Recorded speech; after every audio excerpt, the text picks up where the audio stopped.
Hello, very good morning everyone, and again welcome back to our biology class. And we were looking for the lesson life processes, and in that we were talking about respiratory system and respiratory tract. In yesterday's class I have told you about the parts of the respiratory system, the parts which made the respiratory system that I had said you yesterday. I let you know yesterday about the hard palate and the soft palate. And today we are going to talk about the further parts of the respiratory tract. Okay, yesterday we had talked about the nostrils and the nasal passage. I said you the importance of the nostrils and the nasal passage. And today we will move ahead for the larynx and the pharynx. Okay, students. So here I would like to know you first that we have a hard palate, and that hard palate separates the respiratory system and the digestive system. It is separated because of the hard palate, and so that once at the same time we can eat also and we can breathe also. This is the reason that we can eat and breathe at the same time because of the hard palate. Hard palate separates the respiratory system and the digestive system. Okay, students. So now today I am going to talk about the important thing. Trachea, I said you. Trachea is also called as what? Glottis. But if I am standing in front of you now and I say you, there is an adjacent wall for the digestive tract and the respiratory tract. Okay? For digestive tract and the respiratory tract, the wall is adjacent to each other. Suppose if you will talk, this is it will be backside. The digestive tract is backside, and at the front side respiratory tract is there.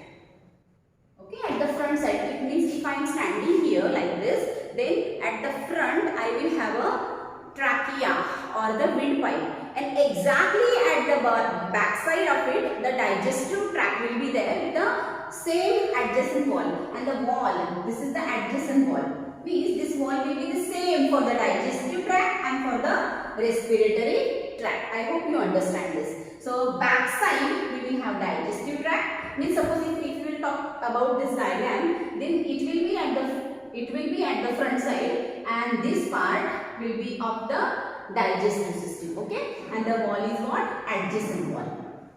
Okay, student.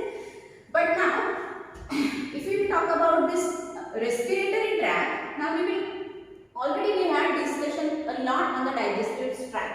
So I brought this digestive tract over here, and we will focus on only our respiratory tract. If we track of the respiratory tract, then the opening of the respiratory tract is called as what? It is called as what? Glottis. It is called as what? Glottis. Okay. And here is a leaf-like structure is present above the glottis, and that is called as what? Epiglottis. That is called as what? Epiglottis. Understood, students? Means when we will open our mouth, when we are opening our mouth, we see inside a bell-like structure. Okay? You can open and you can see right now also in the mirror you can go and see. If you will open your mouth and you will see one bell-like structure. Okay? Below the hard palate, you will see a bell-like structure. That bell-like structure is called as what? Uvula. Okay, uvula. U-V-U-L-A. Uvula. When I talked about digestive system, I said you already. So that is called as what? Uvula. Understood? Whenever we are eating our food, that time that uvula is going backside. It is trying to stick to the soft palate. Okay? And when the food is going down now, that time what happens? This epiglottis is the opening of the windpipe. This is the glottis, which is the mouth of the windpipe, right? This is the mouth of the windpipe. This mouth is getting closed. And from these the food is going into the digestive tract. But student, whenever hurriedly we are eating food, that time what happens? This epiglottis is not completely covered because we are eating our food hurriedly, and that time what happens? It is not completely covered, and and some particles of the food are trying to enter into the glottis. But for the trachea, for the respiratory system, the foreign particle means the food is not to carry. What if the food particle would go here, it would go into directly lungs, and in the lungs digestive system is not present. So for the lungs, for the glottis, for the trachea, this is the foreign particle. So this will never accept. So what it will do with this food particle?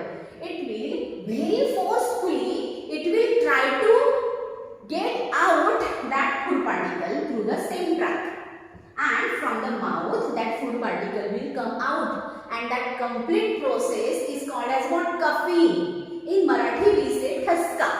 Okay, so that is what? Coughing. We are continuously coughing when we drink water and all, but this particle is moving outside in the form of coughing. Okay, so do not eat your food very hurriedly. Chew it properly and engulf also very properly. Let epiglottis cover the glottis so that your food can go directly into the digestive tract. This thing I wanted to tell you, so I told you. Now today's our topic is pharynx. What is the topic? Pharynx.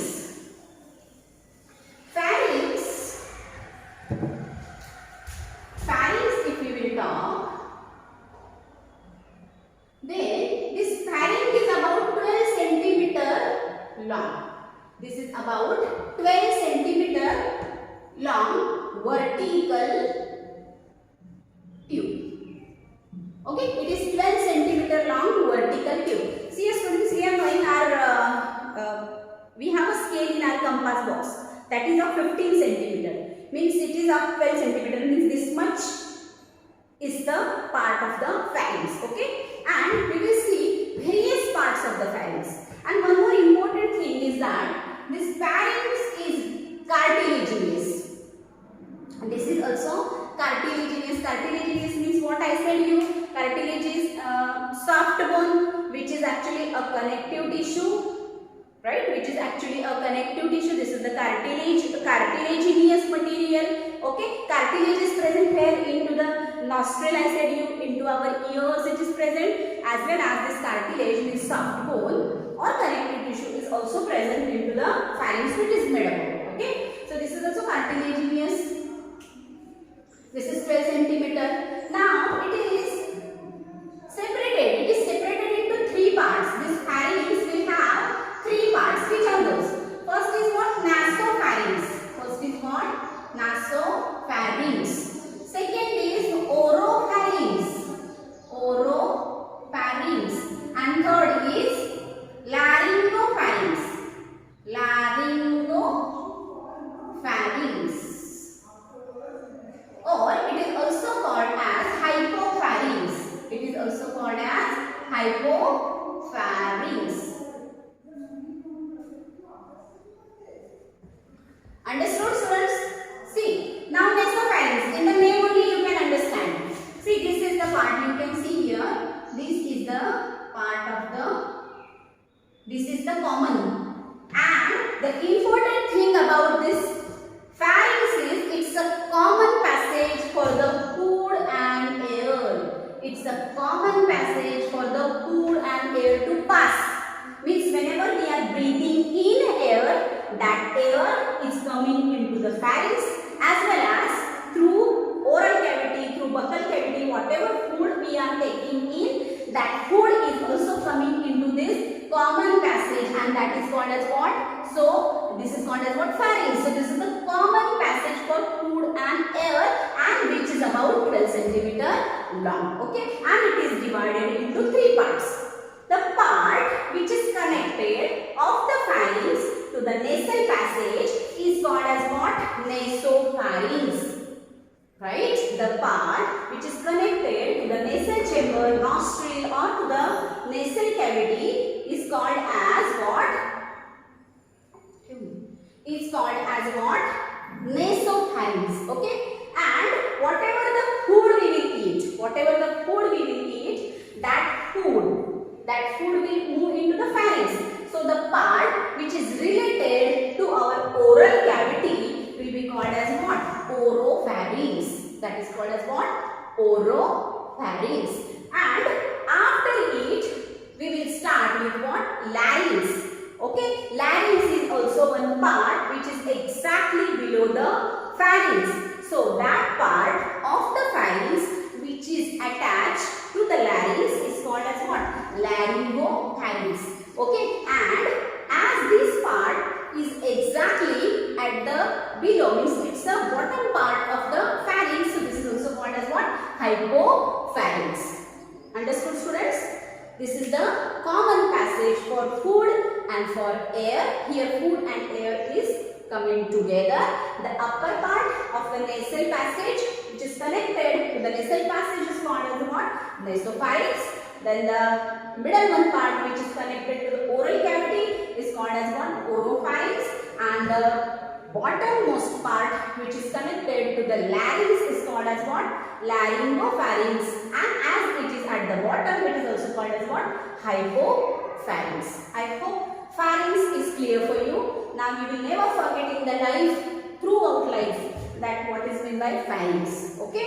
So now we will move ahead. As I said you, in today's class, I am going to have discussion only on the pharynx and the larynx. So pharynx are over, which is the common passage for the food and air. Now we will move ahead for the larynx.